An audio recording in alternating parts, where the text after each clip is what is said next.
तर नमस्कार मंडळी. सकाळी मी गाडी घेऊन गेलो लवकर आणि अचानक उषाचा फोन आला. अहो माझ्या हाताला लागले. फोन कशाला करेन मी? फोन नाही केला नाही केला. तर तिला म्हटलं मी येतो लवकर, पण नका येऊ म्हणली लवकर. ती सगळं काम करते म्हणली चिकट टेप लावून. तिला म्हणलं दवाखान्यात जा ग बाई, लय बोट कापले तुझी. तिने मला फोटो पाठवला होता. तर मग तेच म्हणतो मित्रांनो, बायकोला आपण कधी ओळखू शकत नाही. आपण तिच्या नावाने काय काय बायकोला आपण एवढं वाईट बोलतो, ठेवलंच का आडवं बोलतो, खरं प्रत्येक गोष्टीला तिला आपण टोमणे देतो. बरोबर आहे का नाही?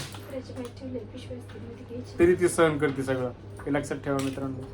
आता एवढं हाताला लागले तिच्या, तरी ती किती सहन करते सकाळपासून. लेकरांचे डब्बे, घरातलं काम, स्वयंपाक, भांडे धुणे, आहे का नाही? आणि आपण आपल्याला जर लागलं असतं तर आपण बेडवर पडलो असतो. नको बाबा हाताले लागले, झोपा, गाडी नाही काढायची आज. पण बायको तसे करत नाही. सकाळपासून काम चालूच आहे अजून तिचं. अजून हार करते बघा. दाखवते मी तुम्हाला. ए उषा, काय दाखव हात तुझा. तिसऱ्या बोटाला थोडस लागले जरा, पण ह्या दोन जास्त लागले.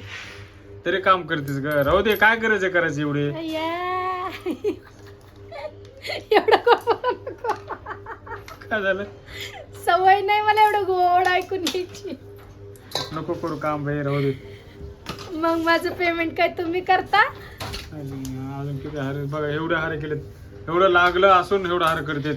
पुन्हा हे बादशाह आमचा बादशाह परेशान करतो. पुन्हा अजून या करतो नुसतं बिन कामाचं. अरे त्याच्यामुळेच लागले ते. तुझ्यामुळेच लागलं मम्मीला. तरी काचा ठेवल्या खाली चुचानी. अरे बॉटल फोडली, मी उचलाय गेले की तिने बोटाला खर्र किनी ओढलं.